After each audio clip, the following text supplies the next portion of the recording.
Há uma semana a escola foi interrompida por 15 dias e os alunos mais uma vez confinados, mas ao contrário do primeiro confinamento, este tempo que vivemos agora foi equiparado à pausa letiva e causou várias perplexidades.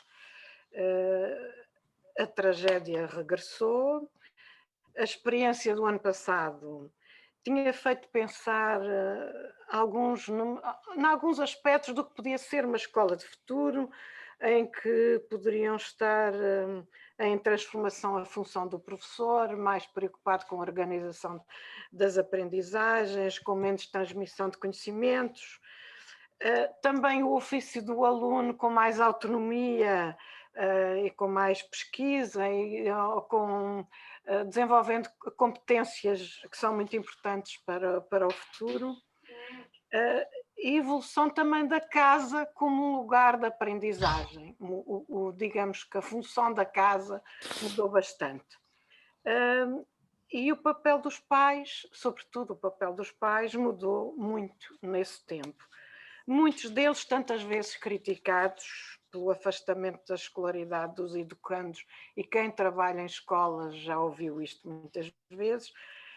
Daquela vez assumiram em casa, em confinamento, uma diversidade de situações, como tutores, como explicadores, como professores, sobretudo das crianças mais novas que requeriam uma maior assistência.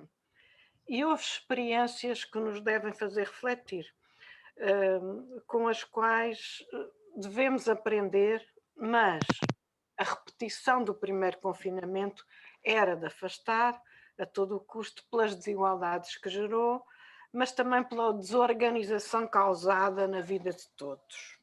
E agora? Agora o súbito encerramento das aulas, inevitável face à gravidade da situação pandémica, deixou muitas famílias em estado de perplexidade. Apesar dos apoios previstos, e eu não vou aqui enumerar porque toda a gente sabe, mas temos visto que mesmo não havendo agora ensino à distância, há algumas escolas a dar alguns apoios. Nós sabemos, tem-nos chegado ecos de que algumas escolas estão a dar algum apoio aos alunos, mas sabemos sobretudo que há muitos pais aflitos, pais e mães. E eu gostava de referir aqui um pequeno texto curto de uma colega e amiga sobre a sua educanda. É a Luísa Ramos de Carvalho, eu digo o nome dela porque o texto está no Facebook, e ela diz então: a escola faz muita falta. As rotinas, os amigos, o desafio da aprendizagem, a professora, os professores, a vida da escola suspensa em tempos complexos, a pandemia e o isolamento. E ela dá imagens de organização nesse texto, que eu não vou referir, e compara o texto, e isto impressionou-me muito, a uma noiva pendurada pelo noivo no altar. O noivo tinha ido e a noiva estava sozinha. E ela compara as crianças de agora a uma noiva abandonada no altar. Mas há mais. Ontem o primeiro-ministro disse que não acreditava que este drama fosse só por 15 dias. E, portanto, a seguir virá, sabe-se lá quanto tempo. Portanto, e aí será já ensino online, não é? Portanto, a conversa que nós tínhamos proposto para hoje, aos nossos convidados para introduzirem, é essencialmente sobre o como ajudar as famílias a encontrar estilos de vida e desafios para um confinamento com qualidade, criatividade, condições de vida. Como proporcionar aos pais uma informação adequada que acompanhe a evolução da ciência e os habilite a defender a saúde e a organizar uma vida confinada, mas com qualidade. Será que a comunicação social não poderia ter outro papel? Eu, a propósito, lembro uma série de artigos que o Jornal Público está a publicar, fazendo um verdadeiro serviço público, na minha opinião, com pistas para a organização deste tempo. com as mais diversas situações laborais de pais e mães, como gerir estes dias em casa, como evitar que estes dias sejam, e é uma grande preocupação esta, sejam exclusivamente passados face a ecrãs. Como evitar o sedentarismo, e tem havido estudos da maior preocupação relativamente ao sedentarismo das crianças e jovens, e como gerir as tremendas desigualdades. A incerteza, como gerir a incerteza do que vem aí, a angústia, o medo, as emoções, tudo coisas que de que a Ana Vasconcelos nos poderá falar, mas também o Jorge Ascensão nos poderá trazer aqui, digamos, de uma forma mais sistemática, quais são as preocupações dos pais, em que é que as escolas e a sociedade em geral pode ajudar. Eu vou passar à Ana, pode ser? Ana Vasconcelos, pode ser. Sim, senhora. Acho Pode que sim. dispensas mais apresentações do que eu disse.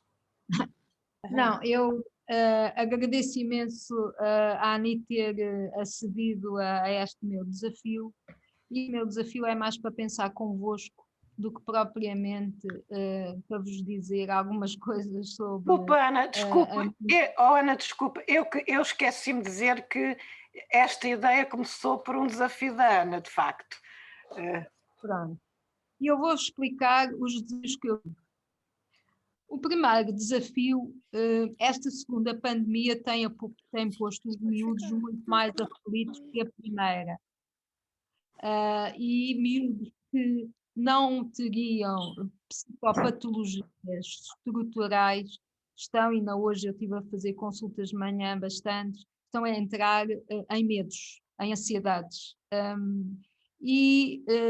Pensando, eu já uma vez vos falei do nosso cérebro social, e porque me tem ajudado muito, eu acho que para que a gente consiga a todos os níveis lidar com esta pandemia, nós temos que conversar com o medo. Não é falar do medo, é conversar com ele. É tentar que entre todos nós a gente consiga sentir-nos apoiados uns pelos outros. E daí ter gostado muito de poder estar a conversar convosco. Eu gostava de vos dizer uma coisa que é as pessoas que me ajudaram a organizar-me nesta situação para falar convosco. E basicamente são duas pessoas. É o Amartya Sen e a Marta Nussbaum, que nos anos 90 vieram recuperar um conceito que era quality of life, qualidade de vida, que era muito da medicina, que era a ideia das pessoas terem qualidade de vida na doença crónica, e eles vieram falar sobretudo a qualidade de vida também a nível sociológico. E o Amartya Sen, economista de Harvard, mas indiano de Paris, falava muito da necessidade de dar boas oportunidades, nomeadamente às mulheres, e a Marta Nussbaum fazia também um mínimo semelhante. E é engraçado, a gente tem falado agora muito que parece que a pandemia é uma guerra. Eu só queria vos recordar o que o Amartya Sen disse sobre isto agora, e ele diz que combater uma calamidade social, diz ele, não é como lutar numa guerra, onde há um líder ao seu poder para ordenar a toda a gente fazer o que o líder quer, ele diz. E, portanto, o líder não precisa de consultar as pessoas. Em contraste, em oposição, o que é necessário para lidar com uma calamidade, como uma pandemia, que é uma calamidade social, uma governança participativa que alerte a discussão pública. E eu penso que isto, a Ani vai falar do público, e eu acho que tem sido aquilo que a gente também tem gostado de ver na televisão para nos ajudar a amenizar estes medos, é a discussão pública com os cientistas, com os sociólogos, enfim. E neste sentido, eu juntei a qualidade com o bem-estar e com uma coisa que tem um nome feio, são as capacitações das pessoas, mas no fundo esta ideia de que é fundamental que a gente ajude as pessoas a saberem manter a sua subjetividade na vida e a capacidade de manter a sua liberdade possível, apesar de todos os constrangimentos da pandemia, e esta capacidade de poder continuar a defender os seus valores em casa, no teletrabalho, com os miúdos na escola, no casal, com as pessoas mais idosas que por vezes não conseguem ver. E foi esta panóplia toda de coisas que me fez desafiar a Ani a falarmos um pouco sobre a qualidade de vida e que a gente não pode deixar de querer nas nossas casas, nos nossos trabalhos, e eu estou a trabalhar, eu não estou em casa, mantermos esta ideia de qualidade de vida. Eu ia-vos mostrar um pequeno livrinho do Edgar Morin, que saiu agora sobre a pandemia, que diz Changeons de voix, mudemos de vida, e ele diz que a qualidade de vida traduz pelo bem-estar no sentido existencial e não só material. Implica a qualidade das relações com o outro e agora ele diz uma coisa muito bonita, apesar dos seus 100 anos, não já 100 anos, implica a poesia das participações afetivas e afetuosas. Eu acho isto muito bonito para um homem que nos tem falado de tanta complexidade. E foi um pouco isto, e ele acaba este livro de uma forma que também eu vos muito rapidamente. Ele diz que o partido do Eros, que é o que une, é ele próprio incerto, porque ele pode cegar e ele exige, pede inteligência, ainda mais inteligência, como pede amor e ainda mais amor. E eu penso que era um pouco isto que eu tenho pensado, até porque não sei se vocês sentem no trabalho, as pessoas estão muito mais afetuosas umas com as outras, curiosamente, e afetivas.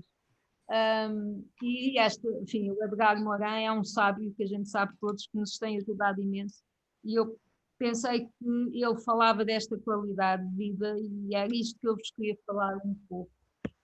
Eu não sei se o Jorge quer interromper, se calhar era bom. Boa tarde.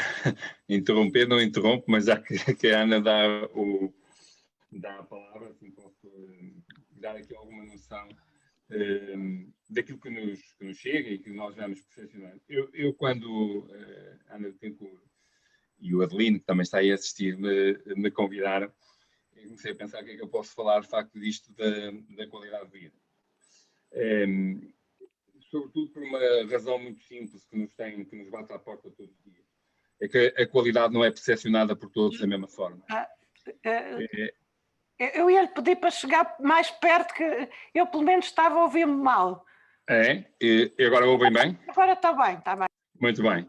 Bom, estava a dizer que a qualidade de vida não é percepcionada por todos da mesma forma, nem é sentida sequer. Portanto, eu, como sou da área financeira, normalmente relaciono a qualidade com o custo de qualidade, com o proveito que se pode tirar e com o custo. Tentando afastar-me um bocadinho disso, de facto, aquilo que nós sentimos e que nos vem à ideia com este confinamento, minha primeira ideia foi: em confinamento é impossível ter qualidade. Foi a primeira ideia que me assaltou e cada um pode pensar e refletir sobre isso. Será que em confinamento podemos ter qualidade? Mas, obviamente, que dependendo da percepção que podemos ter disso e da aceitação que podemos fazer do momento que vivemos, podemos, obviamente, sentir mais qualidade nestes momentos, percebendo que eles incorporam risco e percebendo que não é o ideal, são coisas distintas do ideal da qualidade. E, portanto, aquilo que neste momento eu gostava de, até que o debate depois alargado nos pudessem, de alguma forma, dar pistas. Eu lembro-me sempre das crianças que em casa estão em perigo, lembro-me daquelas que não estão em perigo, até podem ter, e terão com certeza muitas delas afeto, terão, como dizia o juiz conselheiro Armando Leandro, tinham uma verdadeira família que é aquela que dá afeto, mas muitas vezes não têm um espaço condigno, tampouco sequer para ter o seu momento, agora quando tiverem as aulas à distância. E, portanto, há aqui várias realidades muito distintas. Normalmente, quando nós pensamos em qualidade, pensamos na nossa realidade e que todos poderiam ter a qualidade que nós conseguimos perceber. A grande questão é se, e por isso é que o nível de felicidade, muitas vezes, nas pessoas, até é naqueles que têm meios mais reduzidos, aquilo que nos aqui preocupa, se dizemos assim, é para cumprir... Estão a para ouvir? cumprir O Jorge, de vez em quando, afasta-se. É. Deixa de se ouvir. Deve ser, mas deve ser do microzito, porque eu estou com o micro e, portanto, não há de ser de afastar. Vamos ver se eu me ponho mais quieto. Agora está ótimo, agora está ótimo. É quando vira a cabeça, quando está de frente. Vou tentar não virar. Lado, não. Muito bem, muito obrigado. Eu podia dar uma dica, é que geralmente é melhor não usar o microfone da orelha. Eu estou a usar porque tenho o meu filho aqui ao lado. Outras coisas é por isso. Mas se for necessário, tiro. Mas só para concluir esta primeira ideia, que tem a ver, de facto, com estas condições, as condições que cada um poderá ter em casa, independentemente das relações humanas dentro da própria família, porque é uma preocupação. Como é que nós conseguimos continuar neste tempo de confinamento, estar atentos aos mais vulneráveis e àqueles que mais precisam, e muitos que, de facto, não têm condições. Neste momento, destes 15 dias de pausa leitiva, que eu já tive a oportunidade de conversar, que a ideia foi mais, e nós próprios propusemos isso, recuperar mais tarde o tempo presencial, tendo consciência de que a escola presencial não é substituível por nada, seja porque muitos nem sequer têm onde poder, de alguma forma, fazer algum exercício. As crianças gostam de se mexer, gostam de estar, e para evitar que estejam nos ecrãs é preciso que tenham outras opções, e muitas não têm.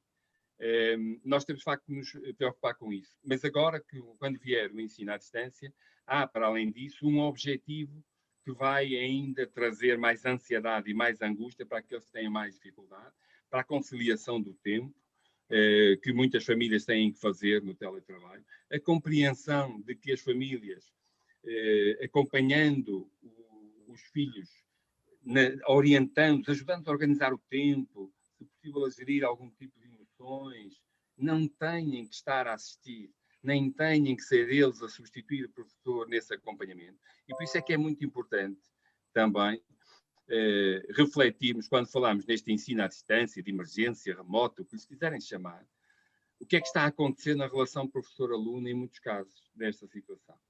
E tudo isto contribui depois para aquilo que é a percepção que as famílias têm deste tempo e do objetivo, que é que está a acontecer aos filhos e que trará, ou que implicará aqui, de alguma forma, esta qualidade, ou que sintam que há qualidade de vida enquanto têm que estar em casa. E, portanto, esta é muito... É complicado mesmo. Às vezes gostávamos de ter respostas para quem nos coloca perguntas muito práticas, e como é que eu faço, e eu não tenho, o meu filho não tem onde brincar, não tem uma varanda. Como é que nós fazemos isto? E, portanto, nem à rua quase se pode sair, e eu já não vou falar nos aspectos de negligência familiar, que serão uma outra preocupação, mas que, quando nós estamos a refletir sobre isto, de facto, temos que pensar seriamente que o importante é que este confinamento seja o mais curto possível, e por isso nós sempre dissemos que é por responsabilidade individual, por muito que isto às vezes não queira parecer, mas as pessoas gostam, pelos vistos, da prisão, mas de facto por esta responsabilidade individual tivemos que fechar as escolas, que foi muito mal. Eu acho que seria preferível uma solução diferente para todas estas crianças e jovens. Eu assisto a relatos, vejam, um jovem que faz 20 anos gosta de fazer uma festa e está todo feliz por ter 20 anos, não está a fazer 80. E quando nos dizem que nem apetece festejar e que não tem interesse nenhum porque estão fartos desta vida, isto no período de um ano, eu acho que não estaremos, se calhar, a valorizar, mas não vou entrar muito por aí, os problemas de saúde mental que isto está a gerar. E eu estou a falar de jovens com algumas condições de casa, com uma família, com compreensão, com meios técnicos, mas está-lhes a faltar o contacto, está-lhes a faltar a vida. E, portanto, isto tem-nos preocupado um bocadinho, mas sinceramente não temos discutido muito, mas está difícil de encontrar as respostas. Parece-me que está difícil de encontrarmos as respostas certas para ultrapassarmos isto da melhor forma. Vê-los ao fundo do túnel. Eu estava a ouvi-lo e esta ideia a mim de qualidade de vida está ligada ao fazer e ao ser, ao saber fazer e ao saber ser. E uma das coisas que me ajudou muito a ajudar famílias na primeira pandemia e agora também me está a ajudar é dizer às famílias que, independentemente das suas condições, é a lógica, há situações de risco e de perigo, mas independentemente destas situações, a pessoa tem que saber gerir na sua casa como progenitores o saber fazer e o saber ser. E é importantíssimo que haja uma aliança entre teletrabalho, entre o que a pessoa tem que trabalhar e o que a pessoa tem que gerir como progenitor de miúdos ou de jovens que estão na escola, com a situação de não ficar em avalanche todo o peso da escola e o peso do trabalho, os horários que as horas acumulam-se e não se consegue fazer as coisas e alavancam-se imensas coisas. Se a pessoa disser não, mas quer dizer, a gente vai-se quase obrigar a manter aqui a ideia de que a pandemia não vai matar a família, a pandemia não vai matar a capacidade da pessoa de vez em quando a gente dizer, olha, teve alguma qualidade de vida. E eu penso que é esta ideia, porque a qualidade de vida é de cada família, é de cada pessoa, tem a ver com a sua subjetividade, tem a ver com a sua vida cotidiana, tem a ver com os seus valores, com a sua cultura, e acho que tem que se dizer às pessoas, havia imensos pais e mães que me diziam, doutor, é infernal, eu estou a trabalhar no teletrabalho, eu tenho que ir ajudar o meu filho que está na escola, isto não tem vida, e é isso que eu acho que tem que se arranjar criatividade para dizer às pessoas, não, a vida está lá, vocês estão vivos. Sim, mas é importante falar nisso. E na altura fizemos inclusivamente algumas cartas a algumas empresas, porque eu julgo que as empresas também têm que ter consciência, quando têm os colaboradores em teletrabalho com os filhos em casa, em que a escola está em casa, nós não podemos estar a exigir os mesmos objetivos. E o que eu acho é que mesmo apesar da pandemia, muitos continuam a pensar que os objetivos são ilimitados e que nós temos sempre que superar os objetivos anteriores. E isso cria uma pressão muito grande em muitos pais, já para não falar dos pais que têm que continuar a trabalhar, porque são profissionais de profissões essenciais, e para não falarmos de famílias monoparentais, quer dizer, é tal ordem, heterogeneidade de características, de contextos familiares.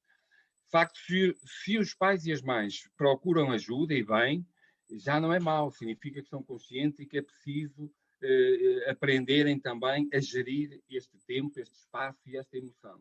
Isso é bom. Mas nós temos muitas famílias que até nem sabem como pedir ajuda ou que têm muitos receios e não conseguem fazer. Esse saber fazer e o saber estar e o saber relacionar-se, muitas vezes até isso, eles não conseguem eles próprios. Portanto, nós temos, e é por isso que a escola tem de facto um papel fundamental nesta própria orientação. Quando comecei nesta vida, lembro-me de uma pessoa, agora não sei quem foi, que dizia que a escola tem que conseguir orientar a própria família, os próprios pais, para que orientem os seus filhos. Então, na perspectiva, de facto, quem está no sistema educativo tem alguma habilitação superior a muitos que não estão, independentemente do nível académico que têm. E este, de facto, é uma relação de equilíbrio que não é fácil. Nós procuramos respostas, provavelmente nunca haverá a resposta certa, mas não desistimos de procurar respostas todos em conjunto. E por isso o apelo é muitas vezes este, é continuarmos a manter. Eu julgo que só o facto de estarmos aqui, conversarmos, debatermos, colocarmos questões, muitas vezes nos ajuda a baixar ou talvez a perspectiva ou aquelas expectativas que temos e ajuda-nos a acalmar, a tranquilizar, e às vezes é isto que falta. Eu às vezes dou o exemplo de muitos grupos, de Alcoólicos Anónimos e outras associações anónimas, o que importa é partilhar e é deixar sair para fora aquilo que nos preocupa, esvaziar a pressão e tranquilizar. E, portanto, e às vezes, isto faz falta, nós temos feito isso, mas muitas famílias, de facto, de alguma forma estão desligadas. Tenham ou não tenham computador, tenham ou não tenham telemóvel, de alguma forma estão desligadas. E estas crianças, e há esta preocupação, nós sabemos, ou temos de fazer o possível para não os perder do radar, mas esta situação está a ser muito problemática, sobretudo para os adolescentes e jovens. Nós estamos a sentir isso, que está a ser complicado para alguns em termos de ultrapassar aquilo que é a falta de convivência e do contacto com os amigos. Eu não sei, nós provavelmente também deveríamos aprender a viver um bocadinho mais com o risco. Devíamos ser mais tranquilos e perceber que o risco faz parte da vida e que teríamos que equilibrar entre esta convivência com o risco, com aquilo que é a segurança, obviamente, com a saúde.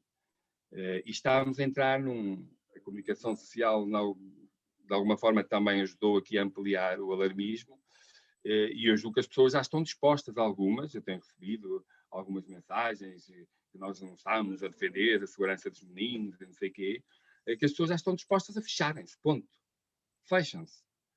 Provavelmente não saberemos muito bem quais são as consequências no fim de um fecho, que não sabemos se é 15 dias, se é um mês, quanto tempo é que vai durar.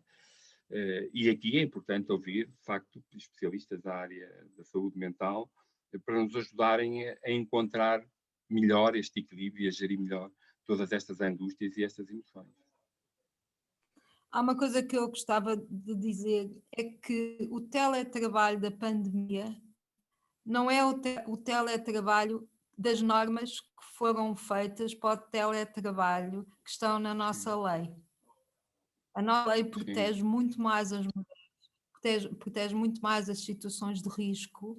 Eu fiz uma formação com um grupo até ligado ao Ministério da Educação, em que tentámos refletir antes da pandemia tudo o que a lei trouxe. A lei tem muita coisa que veio do Canadá, e é uma das coisas que talvez seja importante, de uma forma simples, dar às pessoas, para que as pessoas saibam quais são os seus direitos quando estão a fazer teletrabalho. E há imensos direitos que não estão a ser postos. É claro que depois as pessoas dizem, pois, mas esses direitos, se eu reivindicar, eu posso perder o trabalho. Mas uma coisa é certa, estão na lei. E a lei protege o teletrabalho. Foi assim que ele foi posto. Não é? Pois esse é engraçado, esse é mais um problema, é que de facto a nossa lei tem condições e apresenta-nos condições para essa proteção e até para a proteção dos mais fracos. Na prática é que depois nós não vemos. Fez-me lembrar um exemplo que nos chegou há dias, de uma funcionária de uma autarquia, quando disse que era mãe solteira e precisava de vir para casa, foi ameaçada pela chefia. Portanto, nós estamos neste nível, e agora, fazendo esta denúncia, quem é que depois, mais tarde, aguenta as consequências? Quem é que de facto vai sair disto bem? Porque eu ainda há dias, apresentei uma denúncia na Comissão de Proteção de Dados, por estarem a tentar obter os dados de todas as crianças, de todos os alunos de todas as escolas, não sei com que objetivo, e a Comissão de Proteção de Dados disse só que para uma outra autarquia, sabia qual era a lei e que teria que cumprir dentro da lei, mas não houve nenhuma atuação. Porque depois nós temos uma proteção de dados, está toda a gente preocupada, e agora com a comunicação por imagem, etc., tudo isto. Mas quando acontecem situações e elas são levadas a quem de direito, ficamos desorientados, ninguém diz, é assim, vamos fazer assim, vai-se levantar esse processo, vai-se averiguar, vai-se não sei o quê. As entidades não... Às vezes sentimos isto, sentimos uma certa indiferença. De facto, esta coisa e a indiferença é que faz aumentar a desigualdade e o prejuízo dos mais fracos. Esta é que é a grande questão, porque isso que disse é verdade. Nós, de facto, temos instrumentos. Não estão a ser utilizados. E há quem de direito que os deveria utilizar. Deste exemplo, há dias, eu fiquei parvo. Uma autarquia, quer dizer, nem sequer era uma empresa, mas também, nas empresas é idêntico. Porque, de facto, se fazemos exercer esse direito que temos enquanto cidadãos, enquanto mães, enquanto pais, temos esse direito. Depois, do outro lado, existe, de facto, essa ameaça e há muitas formas depois de, obviamente, condicionar. pelos prémios, pelas coisas extras, por tudo e mais alguma coisa. Portanto, as pessoas acabam por se conformar com alguma falta de qualidade. E eu acho que isso de facto é triste, mas temos que continuar a bater por isso. Eu gostava de colocar uma questão que foi aqui abordada e depois colocava ainda aos dois e depois víamos se havia pessoas que queriam intervir. Uma questão que é o papel da escola, quer dizer, na gestão destes medos, do que é razoável pedir aos alunos, do que é que pode ser o papel das famílias na ajuda, porque nós sabemos que é aí que se criam muitas desigualdades, mas há algum papel que a família pode ter, provavelmente na organização, ou ajudar na organização da vida, e a questão que eu colocava era qual é que pode ser o papel da escola na gestão dos medos, na razoabilidade do que é pedido. Eu, entretanto, vi aqui no computador que as aulas começam dia 8, aulas online mesmo, não é? Que foi decidido em Conselho de Ministros, apareceu-me agora aqui esta informação. Portanto, vão começar as aulas online. Até que ponto é que não deve haver um trabalho com as escolas, pedindo maior razoabilidade no que se pede aos alunos e às famílias? Não sei, gostava de introduzir aqui este parâmetro, porque a escola agora, neste período, nesta semana, está muito ausente, mas, pelos vistos, a partir do dia 8, será também aqui um parceiro neste triângulo, a crianças, pais e escola. Não sei se... Eu posso muito brevemente dizer, a escola neste período e a família estão num tempo que eu julgo, sendo de alguma forma esperado, acho que já toda a gente percebia que mais tarde ou mais cedo estava para acontecer, sobretudo depois do Natal. Mas creio que, apesar de tudo, dá para se readaptarem. Refletir bem o que é que aconteceu no ano letivo anterior com o ensino à distância. Não foi tudo bom. Houve muita coisa que não esteve bem. Mas refletir bem sobre isso. E se tivermos esta consciência cívica e esta disponibilidade de cidadania para ajudar e tentar a equidade possível, pelo menos, portanto, fazer essa preparação. E a família também. A gestão de como é que vai equilibrar o teletrabalho, os seus tempos e, sobretudo, consciencializar-se. Eu tenho dito isto muitas vezes, não sou especialista nessa matéria, mas fui ouvindo alguns especialistas e acho que eles têm razão, e para mim faz sentido. As crianças têm autonomia, mesmo as mais pequeninas. O que é preciso é perceber que, provavelmente, aquilo que lhes é exigido, como está a dizer a doutora Ana, o que lhes é exigido tem também que ser avaliado de forma diferente. Mas prepararmos, eu julgo que é uma preparação emocional, de alguns recursos também, para esse tempo que aí vem. E depois a escola perceber que é, como eu dizia antigamente, e espero que desta vez corra melhor, vamos continuar a ir à escola, sendo que a sala é em casa de cada um, e o professor entrará na nossa casa, em nossa sala, mas temos que continuar a ter a noção de que estamos a ir à escola. E eu julgo que aqui a escola pode ajudar muito nesse sentido e deixar livremente, como eu escrevi há dias, é bom que os professores percebam as dificuldades que os alunos têm. Se os pais as resolvem por eles, os professores depois não podem ajudar, nem se aperceberam delas. E, portanto, ter esta consciência. Julgo que, se aceitarmos isto com naturalidade, talvez não fiquemos tão ansiosos. Estava a dizer alguma coisa? Ani, posso ou estou a interromper? Ani? Eu estava sem som. Vá, Ana, avança. Ai, Ana. Anda, Ana. Eu? Sim. Eu queria...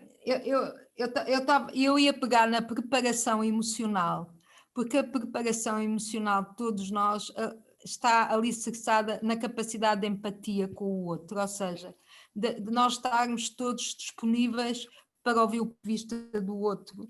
E eu penso que uma das formas melhores, que pelo menos é o que me tem feito aliar-me às famílias e à escola, é podermos, de uma forma concreta, no saber fazer, avaliar as situações. Pegarmos em avaliar e que a escola esteja disponível para que a pessoa diga, olha, mas eu também tenho que trabalhar e também tenho determinadas horas de trabalho, que às vezes coincidem com as manhãs de aulas digitais, e eventualmente a escola também dizer aos pais, mas também temos que avaliar conhecimentos, também temos que avaliar competências de aprendizagem. Ou seja, é esta capacidade de nos unirmos neste chapéu, desta sombra pandémica, em avaliarmos no nosso fazer, com cada um as suas competências, mas sempre com esta ideia de que não vamos estar fechados aos outros, vamos estar numa postura de empatia, de capacidade de nos ajudarmos para, lá está, quando acabamos o dia, sentirmos apenas a coisa que resta é a sombra da pandemia. Não foi a pandemia a estragar-nos as nossas competências, quer de professores, quer de escola, quer de progenitores, quer de filhos também, não é? Eu penso que esta avaliar é muito importante, avaliar com concretude, com dados concretos. Muito bem. Não sei, alguém quer intervir? Eu gostava, Ani, A Teresa Vasconcelos. eu gostava, Também queres, ok. queria. Tenho a Maria Emília e depois a Teresa. Vá, Maria Emília. Eu não queria, eu só estava a dizer que a Teresa estava a pedir à mãe. Bem, então, Teresa, desculpa. É o teu dia. Então, vá lá. Eu gostei imenso destas duas intervenções porque revelaram uma sensibilidade imensa àquilo porque as famílias estão a passar. E é complicado. Eu queria só dizer aqui duas coisas. Parece-me que para além dos meninos pronto estarem nas redes sociais ou na televisão, seja o que for, é muito importante contrabalançar isso com aquilo que eu chamo também colaboração nas tarefas domésticas. Eu acho que é uma oportunidade giríssima para os meninos aprenderem a fazer gelatina, aqueles mais velhitos a descascar batatas, a fazer outro tipo de coisas que, em geral, com a vida escolar, não podem fazer. E eu acho que, virando uma situação que é difícil para algo de positivo, eu acho que uma dessas coisas, e as crianças, bem, eu estou ligada ao pré-escolar, as crianças gostam imenso de colaborar. Não se sentindo obrigadas, mas de colaborar, de ajudar, aprenderem a fazer a sua cama, uma série de coisas. Em segundo lugar, eu parece-me também, gostava de saber o que é que os nossos convidados pensam. Eu acho que tentar manter uma certa rotina ao longo do dia, eu vi agora estes 15 dias, foram tomados como férias. Eu discordei dessa abordagem, porque não é tempo de férias. E era tempo, por exemplo, de com os miúdos rever matéria dada, fazer várias coisas que se podiam ter feito. E acho que o instalar de uma certa rotina também com as crianças, que é o que se passa, por exemplo, nos jardins de infância ou no primeiro ciclo, até nas creches, que é haver umas certas horas em que há uma rotina. E acho que em casa, se é muito importante que haja o jogo espontâneo, também é muito importante que haja a rotina. E o que eu queria, e passando pelo exercício físico, mesmo as crianças que estão confinadas, eu no domingo passado veio cá uma minha sobrinha neta, não devo dizer isso, porque em princípio não devia vir, e a certa altura eu estava a ensiná-la a fazer exercícios de yoga no tapete, e foi divertidíssimo, porque ela não se calava, estava hiperativa, e a certa altura, então, quem conhece o yoga sabe a parte final, que era o Yoga Nidra, e aquela criança ficou a seguir as imagens, e eu com uma voz muito repousante, mas acho que isto é bom para os miúdos. Outro aspecto que eu gostava de saber, o que é que a Ana Vasconcelos pensa, é assim, estas crianças, muitas delas, estão a lidar, não é só com o medo, é com a perda. Muitas delas já terão perdido pessoas de família com o Covid. Muitas delas pressentem que os pais estão com medo.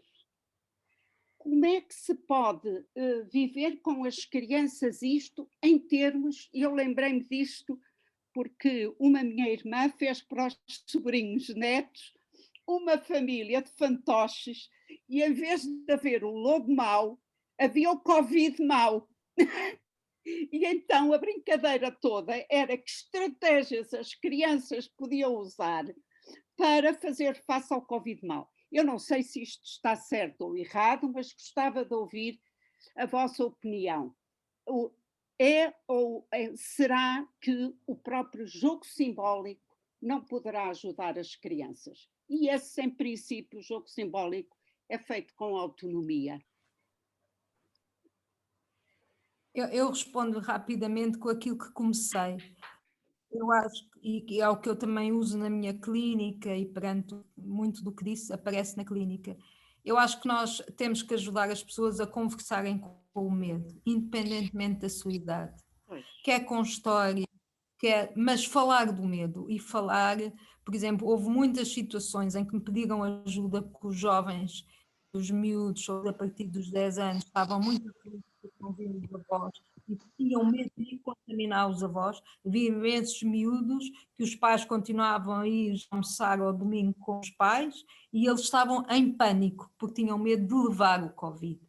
E não há dúvida de que este conversar com o medo é não ter medo da gente falar também dos nossos medos, das nossas ignorâncias, mas ao mesmo tempo também dizer, e os miúdos são muito sensíveis a isso, apesar de tudo a ciência deu um passo imenso, já há vacina, e que neste momento o não estar fisicamente com os avós é para proteger e é também aquilo que se chama o dever de cada um.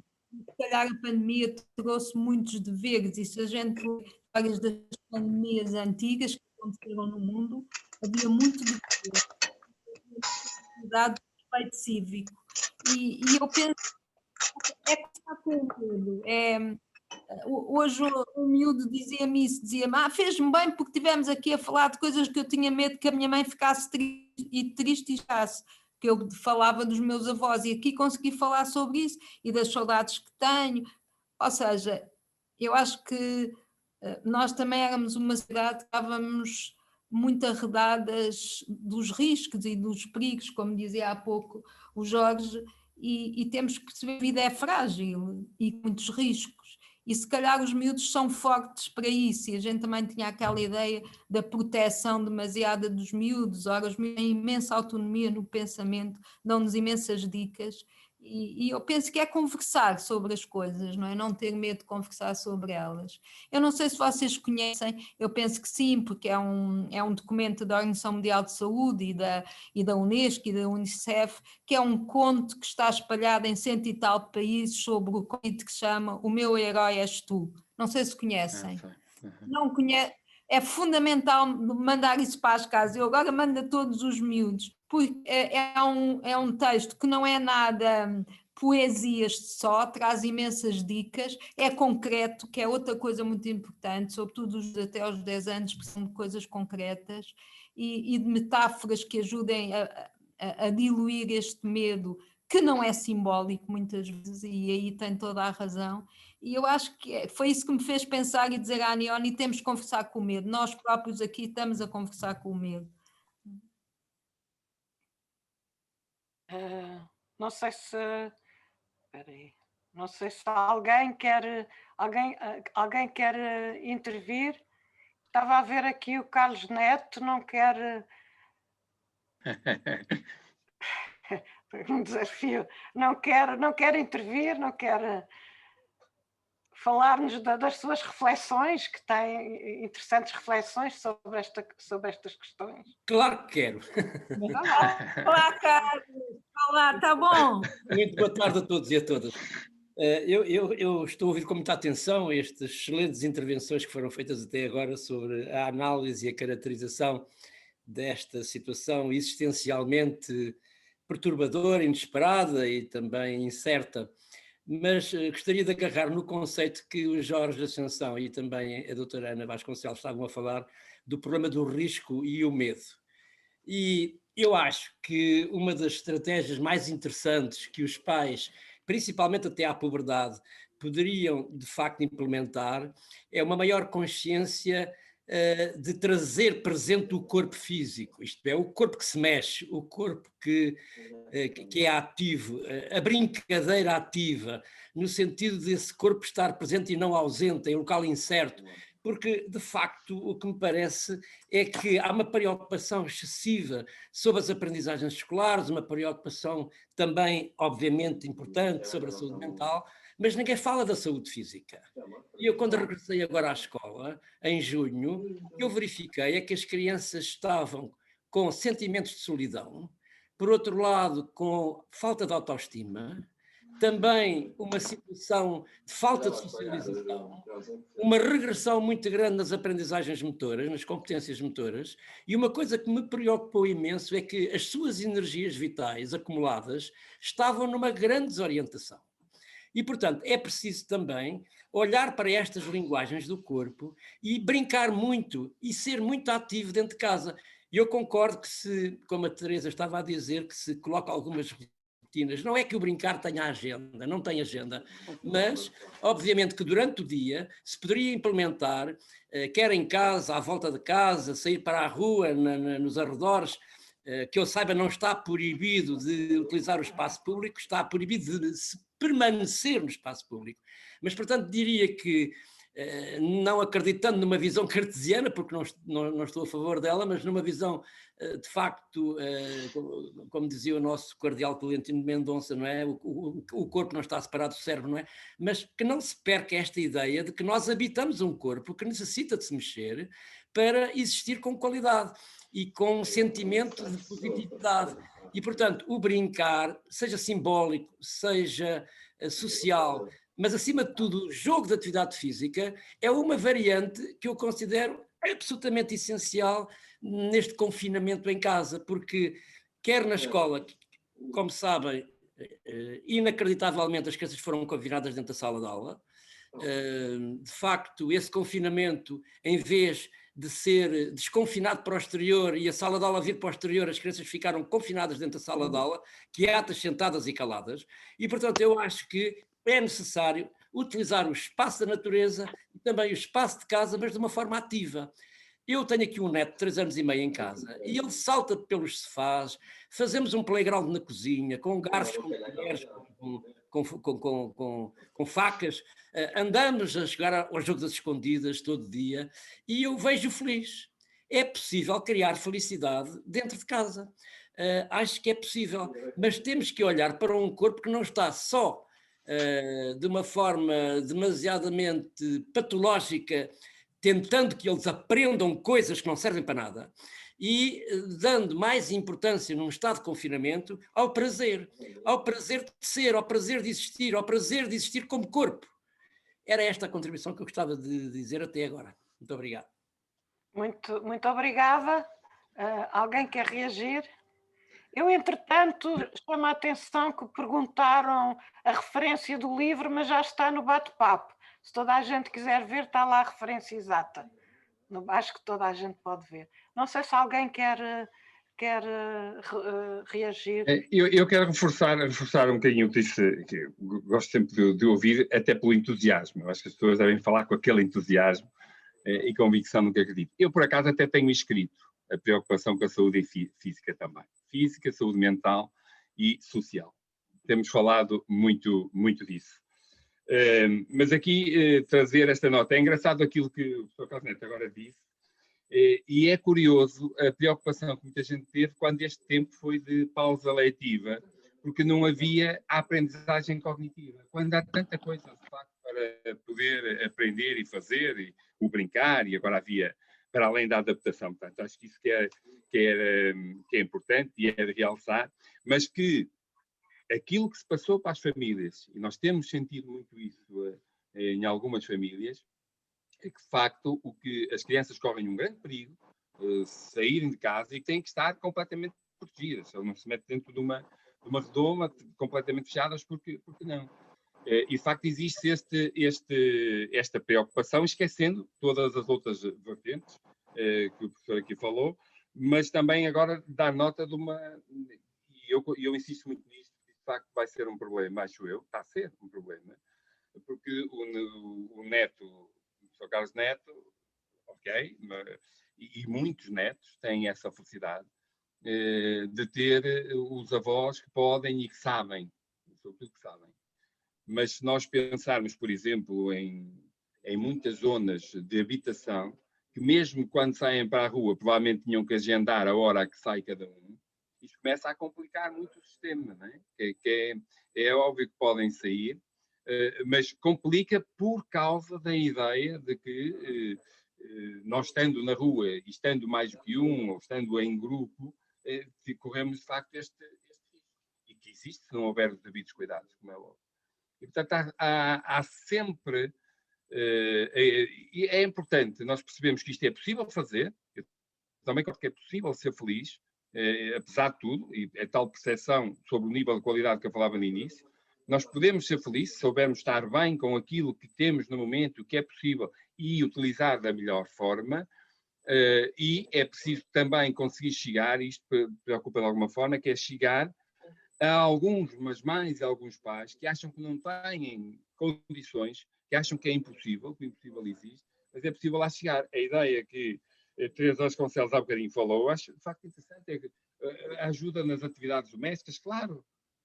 Hoje, os nossos filhos parece que acham que a atividade doméstica é a responsabilidade da mãe ou do pai, e eles podem fazer isto e gostam muito de o fazer. E é óbvio que nós aqui podemos manter a rotina, porque manter a rotina não significa ter que ter um horário escolar. Nós podemos ter uma rotina e definir os pais devem definir, porque não é propriamente uma libertinagem agora que os miúdos podem fazer o que lhes apetece à hora que lhes quiserem e apetecer, não. Mas podemos que, nesse conjunto e nessas rotinas, de facto, incluir aqui algumas responsabilidades e ir adaptando. A grande questão é que se estamos, de facto, todos imbuídos deste espírito e nos sentimos à vontade para poder apoiar e continuar a ajudar estas crianças e estes jovens. E eu tenho muitas pessoas que nos contactam e que dizem que têm filhos de 10, 11 anos e falam dos filhos de 10, 11 anos como se tivessem 10, 11 meses. Não é? A gente percebe. Portanto, a dificuldade de deixar e dar alguma autonomia e confiar que os filhos têm capacidade, são capazes de criar e de ter um espírito crítico e criativo para ocupar parte do seu tempo. Agora, precisam de facto do apoio desta gestão de tempo e de espaço que muitas vezes é necessário em alguns casos. Mas concordo plenamente com o que disse o Sr. Carlos Neto e tem feito um esforço, até aprendendo com muito do que ele diz, em passar essa mensagem também para as famílias perceberem a importância do exercício físico e de deixar que as crianças, deixá-las serem livres, não é? De alguma forma. Mas eu que sim.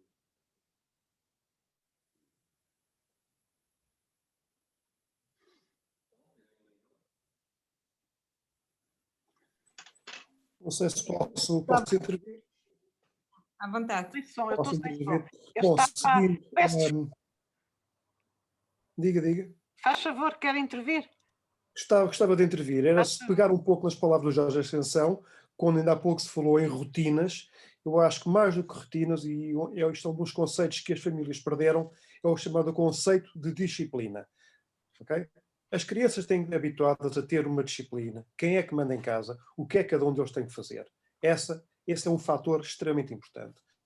Depois temos também que associar, também já se falou aqui na qualidade de vida, o que é qualidade de vida, porque eu penso que para muita gente há mais quantidade de vida do que qualidade de vida, e as crianças são preteridas em relação a isso. Portanto, tenta-se dar às crianças quantidade e não qualidade.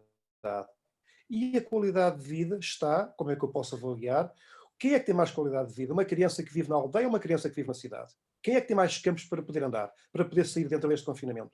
Portanto, o ter quantidade de vida muitas vezes não é a solução.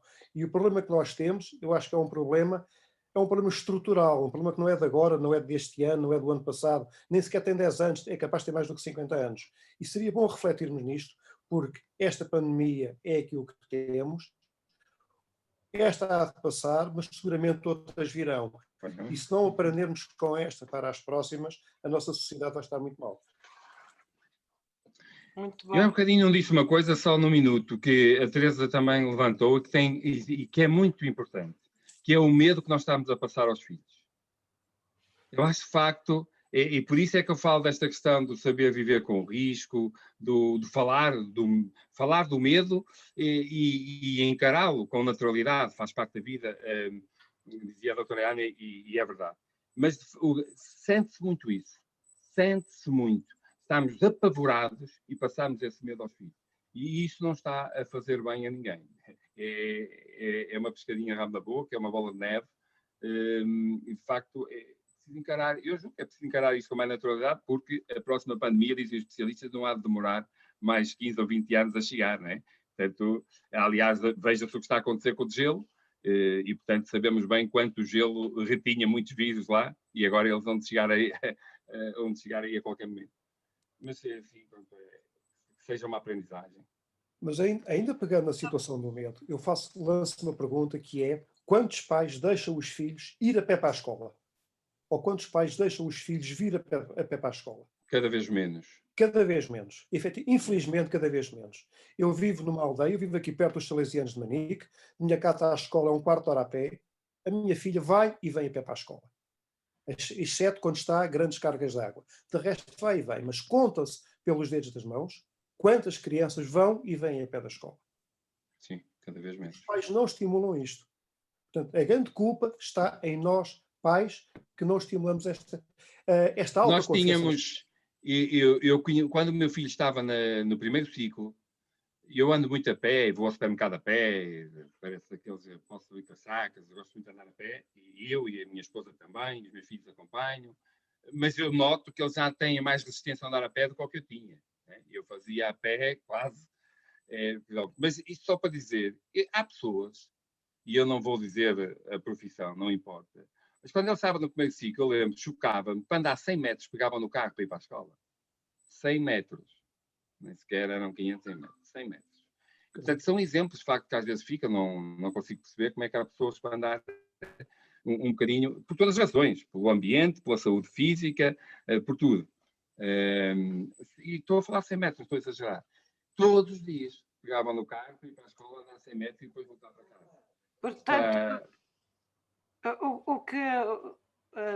sintetizando um pouco, o que estou aqui a ouvir é um pouco a necessidade de repensar o modo como se vive, o modo como se sai de casa, a necessidade de sair de casa, a necessidade de repensar os ritmos de vida, também, digamos, os papéis em casa, quem gera a casa, mas a partilha, a possibilidade de partilha de papéis, de tarefas, digamos que é um pouco o que eu estou aqui a ouvir.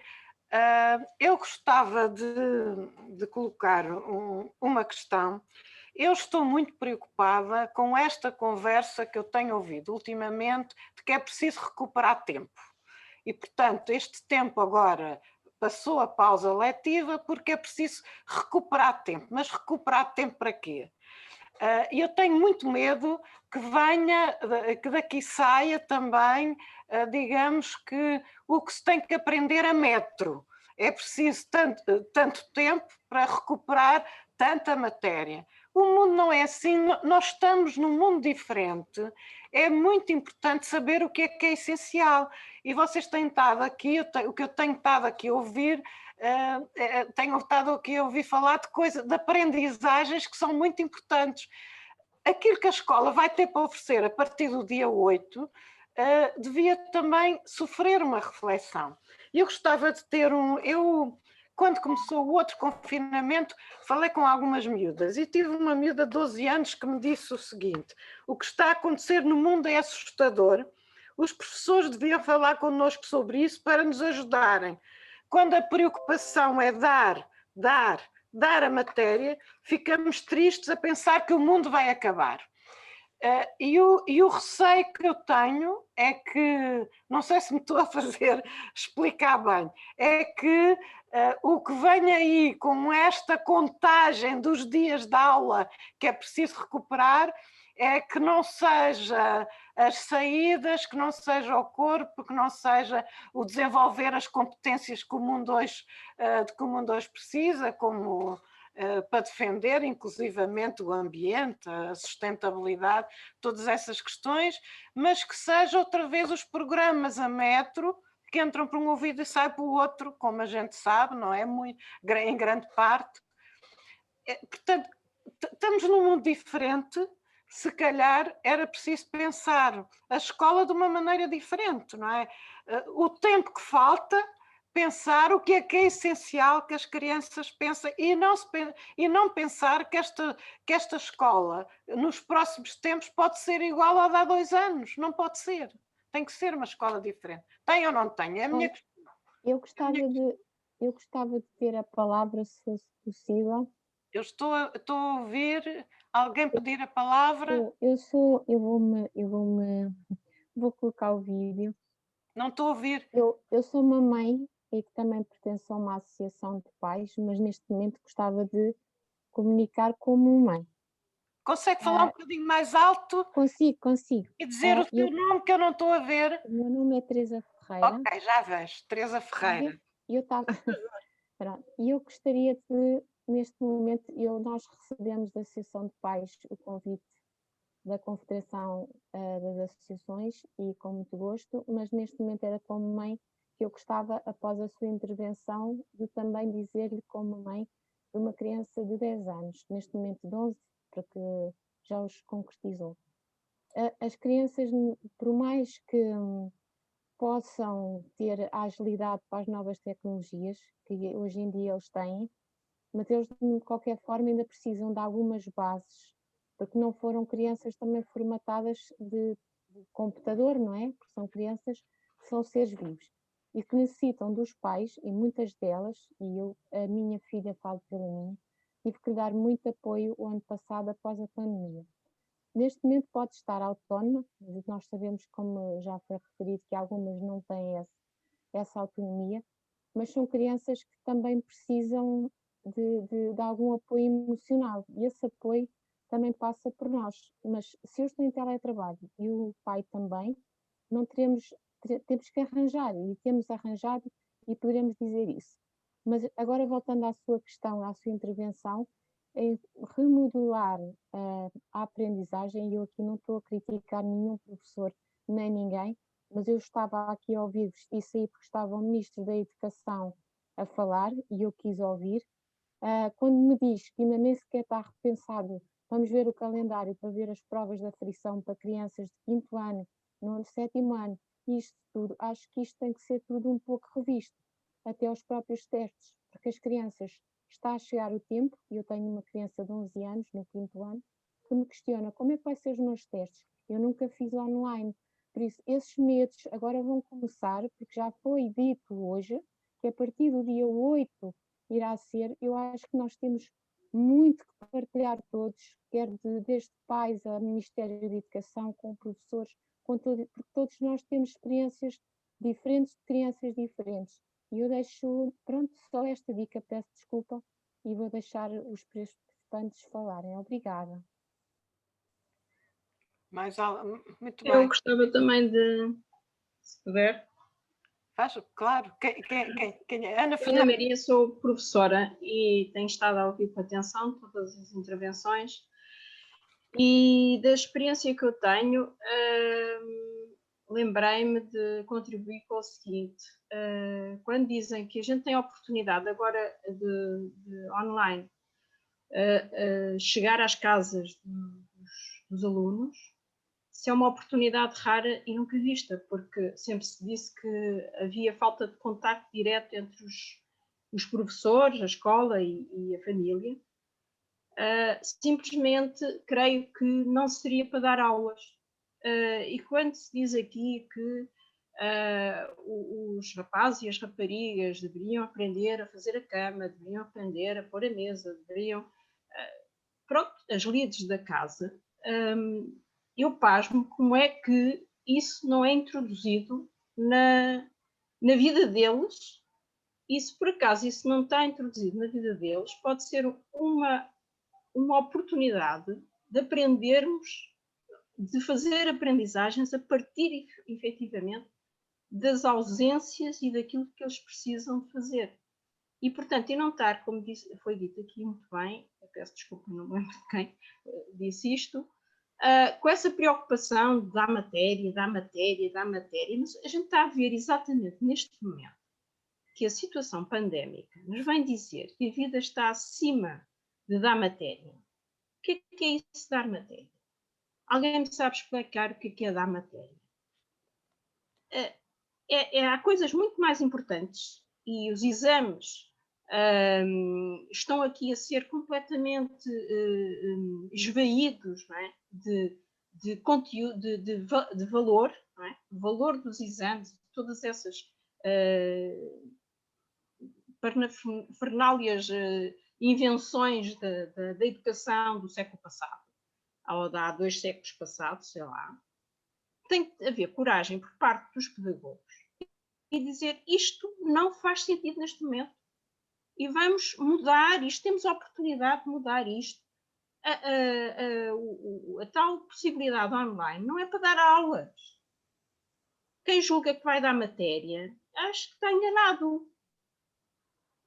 E temos que aproveitar a presença direta que temos e a influência que, de alguma maneira, sofremos ao entrar nos contextos das famílias, ao mesmo tempo também nós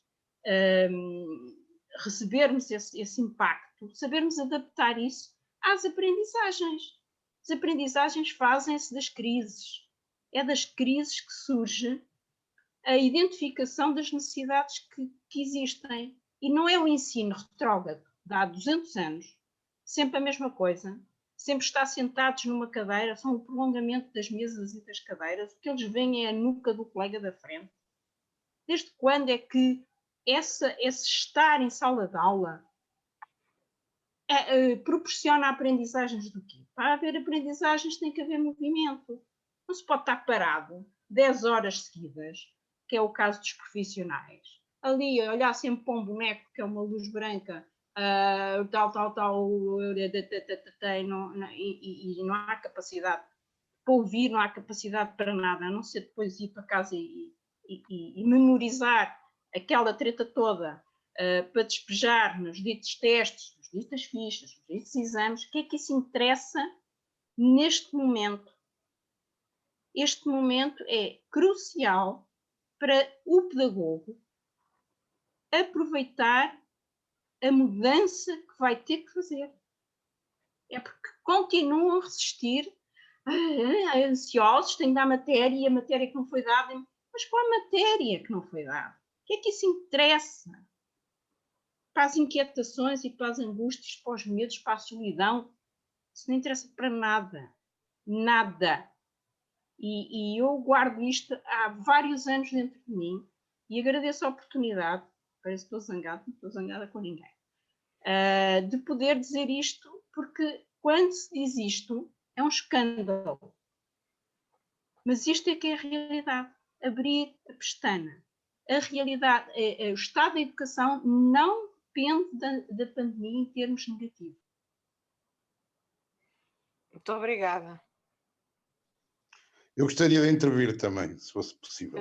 Faz favor, faz favor. Pedro Almeida, é isso. Pedro Almeida. Olha, eu sou pai de uma criança de 12 anos, pronto, e só quero pôr em reflexão 2 ou 3 assuntos. Eu penso que os pais têm algum problema e as associações de pais também têm esse problema, porque talvez há 1 ano e meio por aí eu vi uma entrevista de um presidente de uma associação de pais em que dizia que os alunos deveriam ter 11 meses de aulas. Eu acho que os pais, acima de tudo, uma pessoa para ser pai, eu também sei que todos os filhos não são planeados, mas uma pessoa para ser pai tem que ser pai 24 horas. Isso também tem a ver com a qualidade de vida. E há muitos pais que gostam de ser pais 4 horas por dia, porque os filhos estão 8 horas na escola, estão 4 horas com eles e 8 horas a dormir. Pronto. Isso também tem a ver um bocado com a qualidade de vida familiar. Esse é o primeiro ponto. Eu acho que quando se falar em qualidade de vida, também tem que se ver a qualidade de vida que os pais querem ter com os filhos. Porque a certa altura parece-me que os pais querem descarregar os filhos para a escola. Pronto. Outra coisa, sobre o ensino, há muito tempo que eu acho que o ensino não está formatado para as crianças atualmente. As crianças têm uma capacidade tecnológica. Você vê pegar uma criança de 3 anos que pega num telemóvel e mexe muito mais facilmente do que eu. Tenho 56 anos. Agora, o ensino tem que mudar e esta é a época para o ensino mudar. Eu concordo perfeitamente com o que a professora disse anteriormente. Pena não haverem tantos professores a pensar como ela, mas o ensino tem que ter uma formatação diferente. O ensino não é visual. Eu nem sequer entendo como é que os livros que são dados, até por uma questão económica para o país, não são dados num tablet. Já tínhamos o problema resolvido. Se os livros tivessem sido dados todos num tablet, este ano, grande parte do problema dos computadores estava resolvido. É uma coisa que eu não consigo entender. Porque os livros também estão online. Pronto. Agora, claro que o professor, e nós temos uma classe muito envelhecida de professores, tem algumas dificuldades no digital. E nós temos que assumir mesmo isso. As pessoas têm dificuldade, têm que ser ajudadas, têm que fazer formação para chegar mais facilmente a um aluno. Porque eu acho que grande parte do falhanço do ensino em Portugal não estão a chegar aos alunos. As pessoas têm que começar a entender que não estão a chegar parte dos alunos. Era isto.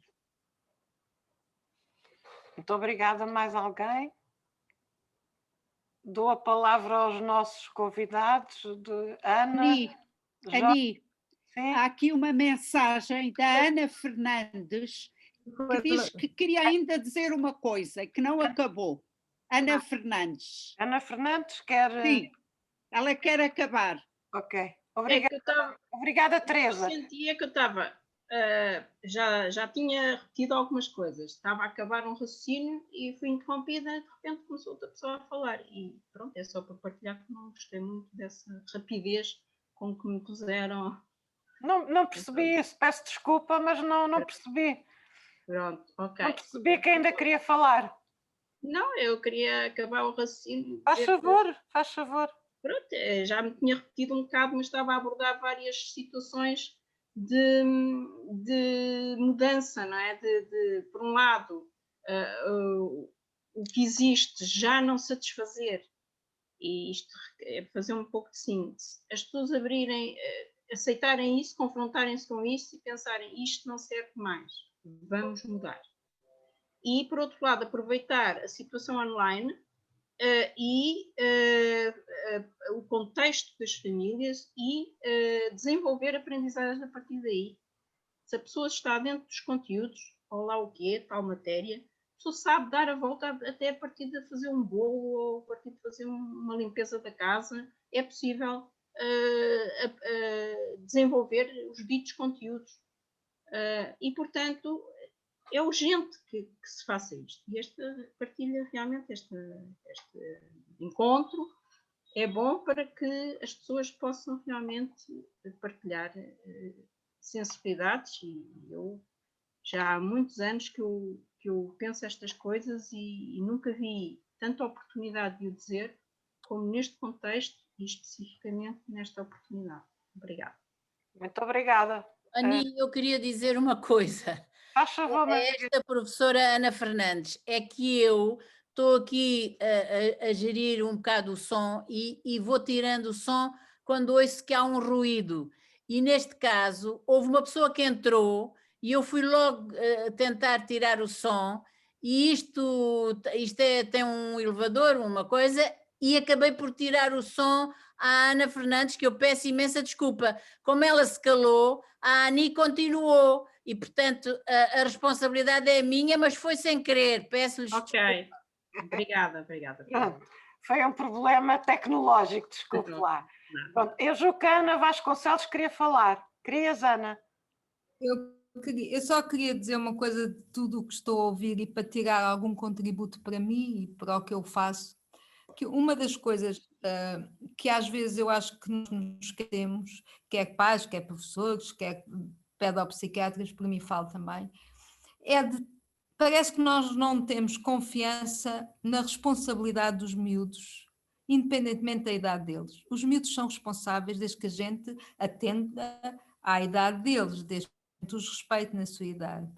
Quando a gente pede responsabilidade aos miúdos, aquilo que muito aqui se falou das tarefas, e até mesmo dos miúdos que estão desesperados ou sem esperança, sobretudo os jovens que não podem fazer a sua festa de 20 anos, a responsabilização está ligada ao brio, à capacidade da pessoa fazer aquilo, uma coisa que os gestores fazem, mas que eu acho muito bonito, que é trabalhar para acontecer.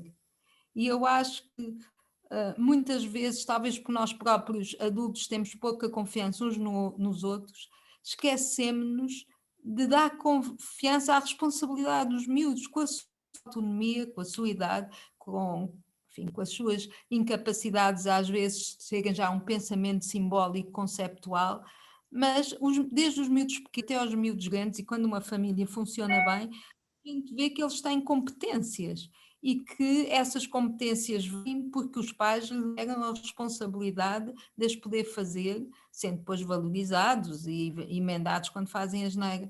Mas era um pouco esta ideia da responsabilização que eu penso que nos convoca a todos, mas também é importante dá-lo aos miúdos, não é? Era só essa a minha partilha. Posso só dizer alguma coisa? Não? Não sei se sou, faz favor.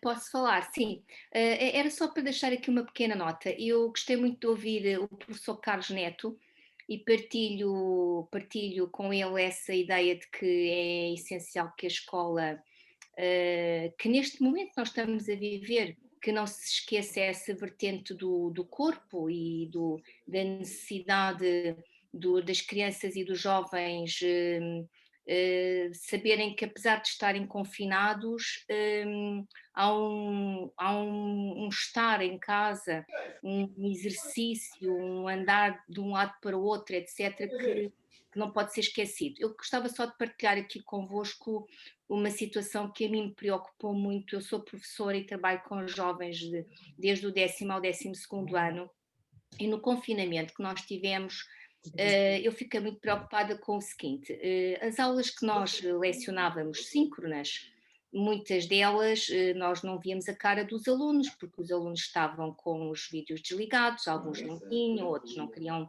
mostrar a imagem, pronto, por aí. E eu, há uma altura, eu perguntei a alguns dos meus alunos do 11º ano, alunas, por acaso eram alunas, e perguntei-lhes: então, mas vocês não querem, olha, eu já tenho saudades de vos ver, há tanto tempo que não vejo a vossa cara, não querem ligar os vídeos? E várias alunas disseram assim: professora, mas nós não ligamos o vídeo, não leva mal, mas é porque nós estamos deitadas na cama, estamos em pijama e não estamos assim apresentáveis. E eu disse: então, mas vocês estão assim, não se sentam, não vão para uma secretária, ou mesmo que seja na cozinha, um sítio qualquer, vocês estão deitadas na cama de pijama? E houve 2 miúdas que me disseram assim: professora, nós estamos deitadas há 2 semanas, nós só nos levantamos para ir comer à cozinha, voltamos, deitamos na cama, estamos aqui com o telemóvel e a nossa vida é assim, está uma chatice enorme, uma chatice. E eu disse: mas isso é terrível, mas vocês estão assim deitadas há 2 semanas, isso faz-vos imenso mal. Vocês têm que se levantar, têm que se vestir, olha, maquilhem-se, façam qualquer coisa para ficarem mais bonitas. E eu fiquei de veras preocupada. E depois comecei a pensar: então, mas se estas miúdas ficam assim durante este tempo todo, há uma que me disse: professora, realmente eu não tinha pensado bem nisso. É que isto pode-nos fazer mal ao corpo. Eu disse: claro que faz, vocês vão ficar, olha, se calhar vão engordar, se calhar vão ficar, não sei, vocês têm que se mexer. E, portanto, às vezes estas coisas que parecem assim, que nunca a mim não me tinha ocorrido que seria possível. São situações que são preocupantes. Era só isso que eu queria dizer. Obrigada. Eu posso dizer só uma coisa também? Por favor, faz favor. Olá, boa tarde a todos e a todas. Eu sou Liliana Marques, sou educadora de infância e ouvi aqui muitas coisas importantes e gostava de realçar o aspecto relacionado com as crianças mais novas. a Teresa já disse coisas importantíssimas que nós também achamos na Direção-Geral que era mais importante. Eu trabalho na Direção-Geral, não estou em representação, mas o que me fez falar convosco agora é que, na verdade, nós temos desde o início, quando houve este confinamento, fizemos uma planificação, um exemplo de planificação de como é que as crianças da idade pré-escolar poderiam organizar-se com as famílias em casa e também como é que os educadores poderiam ajudar as famílias a organizarem-se com as suas crianças, porque sabemos que as famílias são muito diversas, os contextos também são muito diversos. Eu tentei pôr o link aí no bate-papo, mas parece que não ele desformata quando eu copio, não sei porquê, mas está no apoio às escolas e que basicamente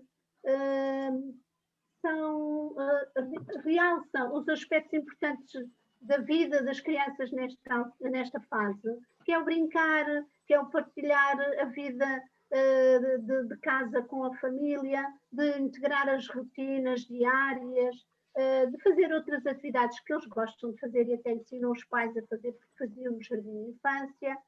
Não é? E, portanto, eu acho que este exemplo de planificação foi assim que nós lhe chamamos, mas que, no fundo, são algumas orientações e damos até exemplos como solicitar a colaboração das crianças para preparar as refeições, para levantar a mesa, para arrumar a louça, ou para ir varrer o chão, ou limpar o pó, mas depois também planear ao pequeno almoço o dia, o que é que vão fazer nesse dia, não é? Com a escuta das crianças, elas próprias, como nós sabemos, sabem tanto e sabem o que querem fazer e o que gostam de fazer, e é nessa partilha que deveriam então planear o dia em família. Damos alguns exemplos de atividades que podem ser feitas em casa e que não têm nada a ver com fichas, não é? Aliás, nós até nos atrevemos a dizer isso mesmo, que não é com fichas que se vai resolver essa questão das atividades que se podem propor às crianças em casa. O jogar às escondidas, ou fazer um jogo de mesa, também sabemos que os pais têm, muitos deles teletrabalho, não é? E, portanto, têm que preparar um tempo em que a criança está autonomamente a realizar as suas atividades. E, se calhar, também precisa de dormir a siesta. Quer dizer, de acordo com aquilo que cada família tem no seu contexto, na sua casa, na sua vida familiar,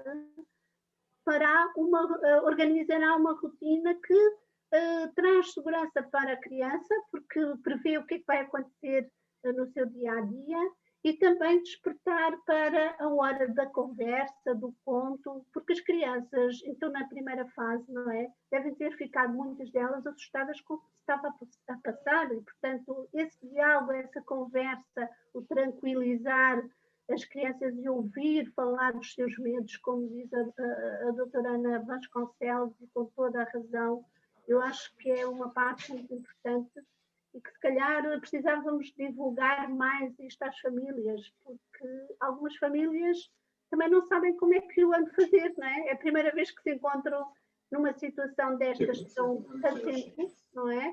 E por isso eu acho que podíamos pensar aqui como é que podemos divulgar mais estas dicas às famílias para também as ajudar a tranquilizar, porque isso transmite muito para as crianças, essa insegurança, esse medo. Era só. Obrigada. Obrigada. O Adelino quer falar? Faz favor. Obrigado.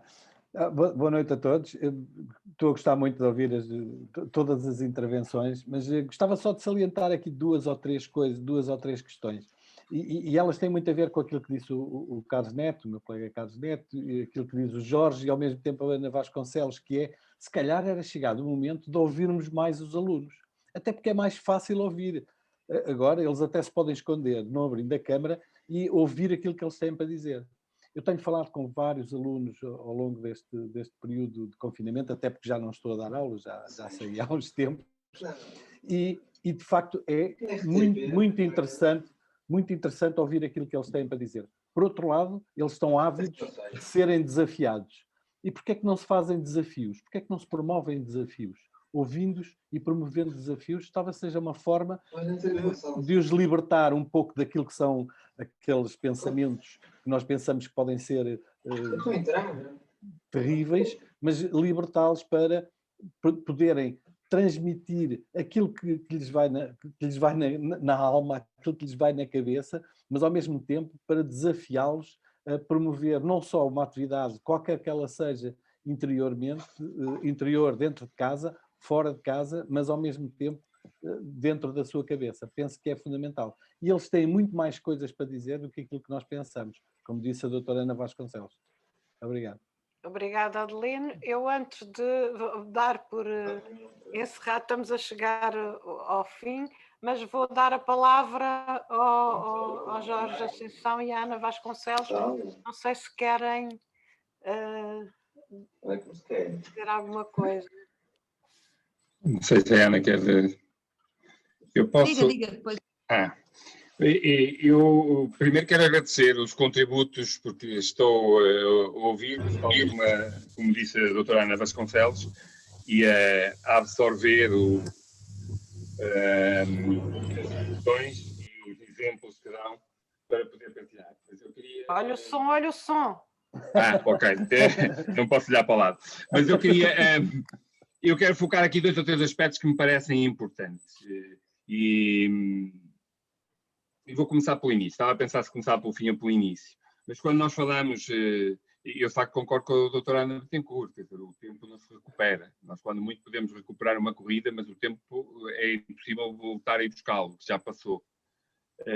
Aqui a ideia, se algum dia transmitir uma ideia que às vezes têm falado nisso, é procurarmos minimizar a perda do tempo futuro, quando sabemos aquilo que é a importância da escola e do ensino presencial. Mas queria entroncar nisto num aspecto que eu acho importante e que às vezes nós pensamos que as pessoas fazem isto porque só estão preocupadas com o aprender ou o tirar a nota, e é verdade, muitas vezes.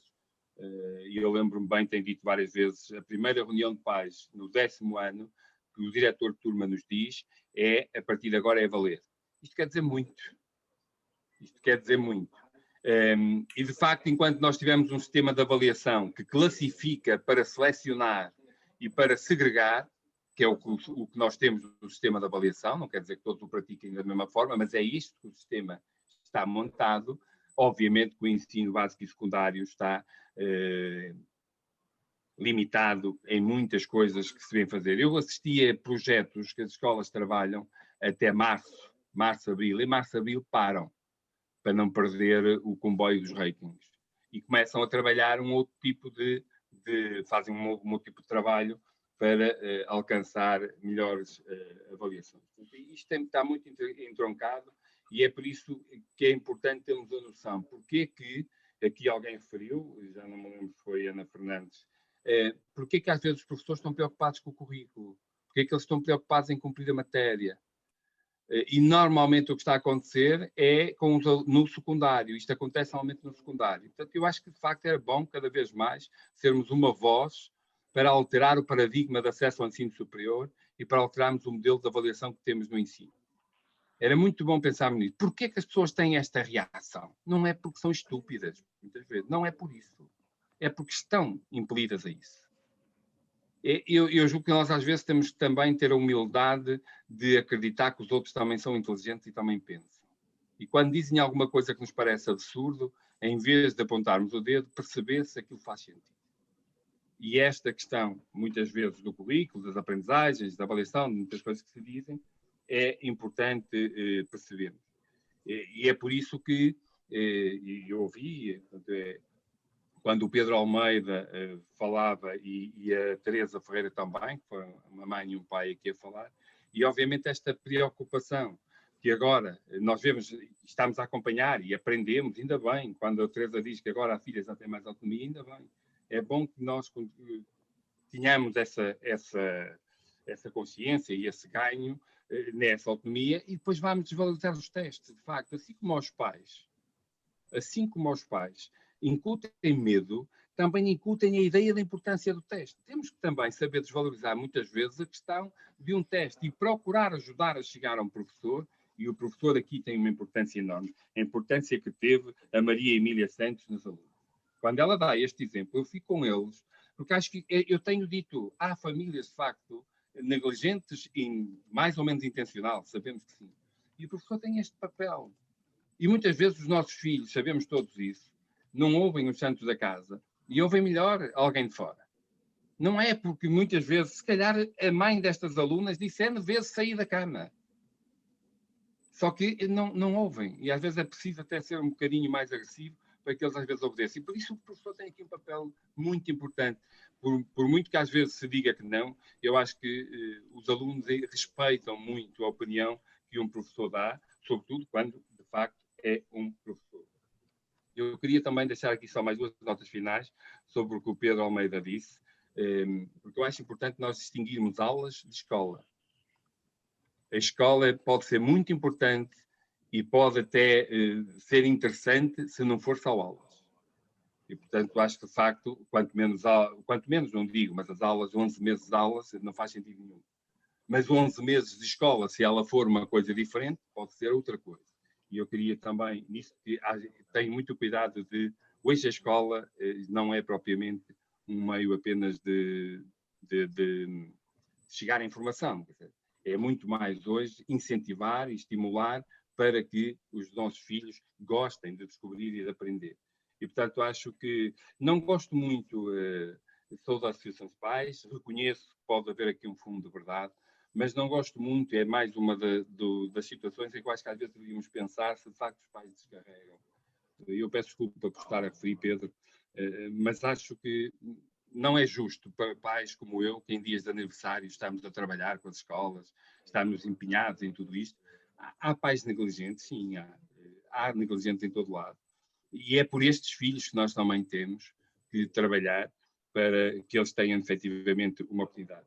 A outra ideia que tem a ver com os livros digitais, que eu acho de facto interessante, nós temos trabalhado muito nisso, sobretudo que venha para o IRS, a despesa com manuais.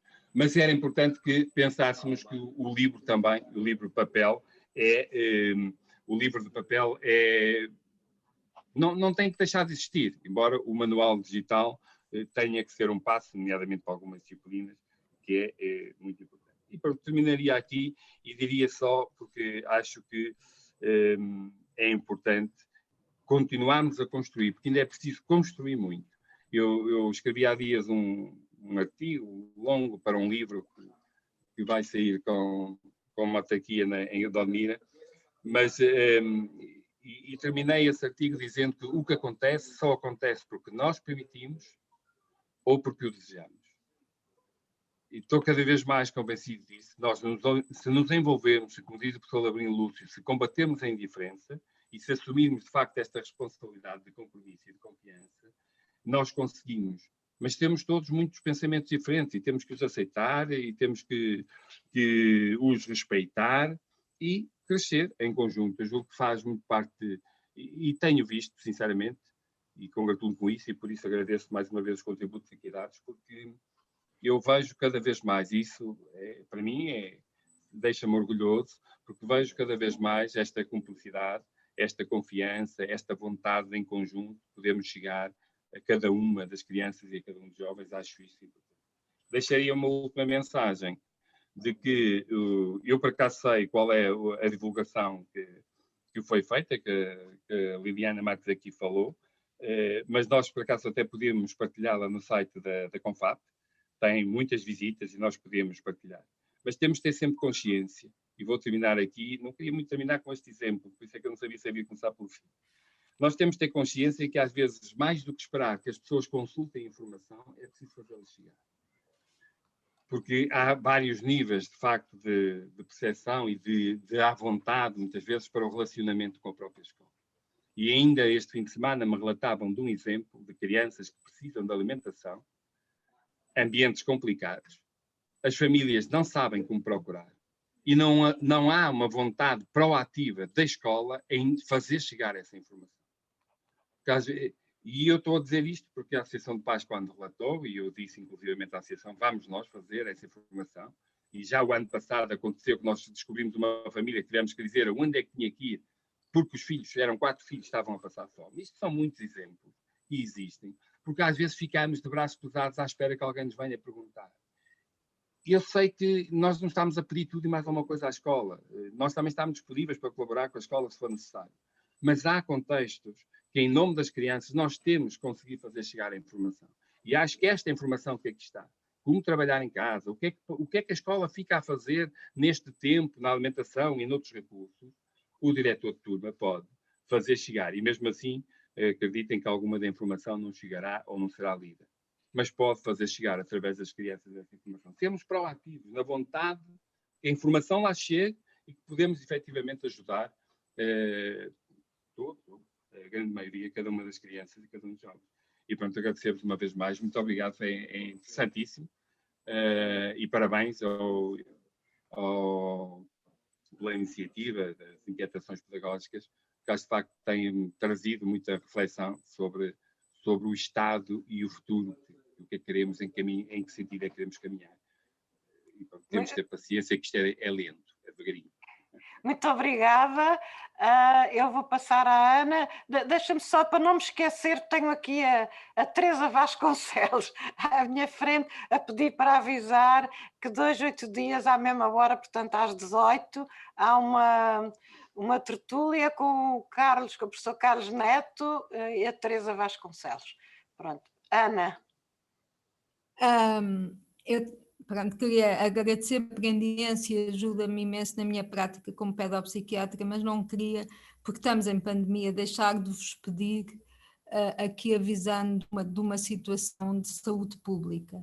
Não é só cá em Portugal, em todo o lado em que estamos no novo surto da pandemia e do confinamento, os miúdos estão a ter muitos níveis de ansiedade muito altos, sem serem patologias mentais. Penso que inclusive a ansiedade é uma forma da gente resolver os problemas. E eu lembrei-me do que o professor Adelino estava a dizer, esta necessidade de gerar desafios depois de ouvir os miúdos. E eu acho que uma das coisas que a escola precisava muito de terem atenção é que pode haver agora imensos miúdos de ansiedade, imensos miúdos que, pelas memórias traumáticas do primeiro confinamento, estão a ter uma nova vivência que dado uma paragem, mas neste momento eles vão recomeçar as aulas e eu temo, porque vejo isso, eu estou a fazer consulta, nunca fiz, tenho medo que os níveis de ansiedade sejam mal vistos por todos nós, a pensar mais um problema da pandemia, e a ansiedade é apenas uma forma normal da gente conversar com ter que os ajudar e avisar as escolas e os professores, além de darem matéria ou não dando, isso já é convosco, não se esqueçam que podem haver sinais de grande ansiedade